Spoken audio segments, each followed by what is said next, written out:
Imagine you're standing on a moonlit beach in 1925. You've got a boat full of illegal cargo, and the dry navy is closing in. You can't run and you can't hide, but you can make your evidence vanish into thin air. The secret wasn't magic, it was salt. In this video, I'm going to show you the ingenious disappearing act that fueled the most scandalous era in Nova Scotia's history. Last time we were enjoying the quiet beauty of the Guysborough Nature Trail, but today we're heading southwest to follow the ghosts of the outlaws. This is the Rum Runners Trail, 119 kilometers of former railway that served as a high-stakes pipeline for liquid gold. Our journey starts in the shadows of the Halifax waterfront. Now, most people think rum running was just about fast boats, but it actually started with a pen and paper. Because the US was under Prohibition, Halifax became a massive logistical command center. Businessmen would sit in offices here, filling out export papers claiming their liquor was destined for South America. In reality, the ships would just slip into the dark inlets of the Northwest Arm, right near where this trail begins, and offload the crates under the cover of the famous Atlantic fog. This trail we're following was the Halifax and Southwestern Railway. It was the physical backbone that moved that contraband from the beaches to the bars. As we moved toward Tantalon and Hubbards, we hit the tactical heart of the trail. This is where that salt comes in. See, if a smuggler saw a patrol boat, they'd tie their burlap sacks to a buoy weighted down by a massive block of rock salt. They'd chuck the whole mess overboard. The salt was heavy enough to sink the evidence to the bottom.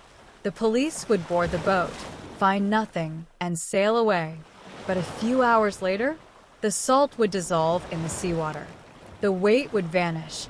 The buoy would pop to the surface, and the smugglers would simply row back out and reclaim their stash. It was low-tech stealth technology that worked almost every time. Walking the trail today, it's easy to miss the clues.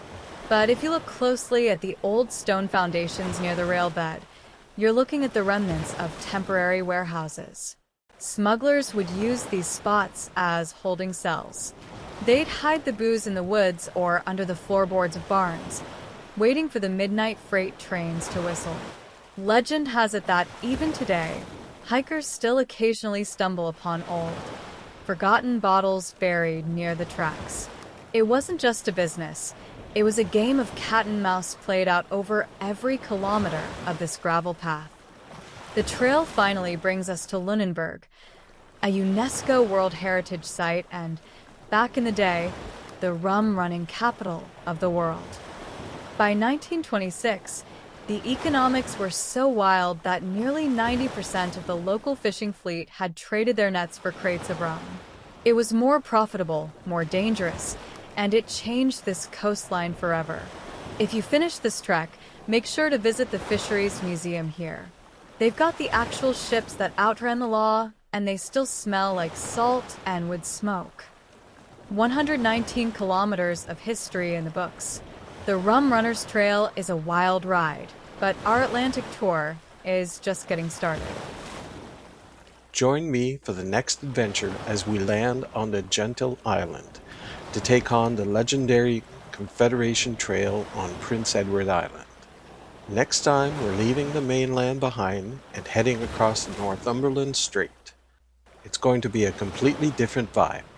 Thanks for watching, hit that subscribe button, and I'll see you on the island.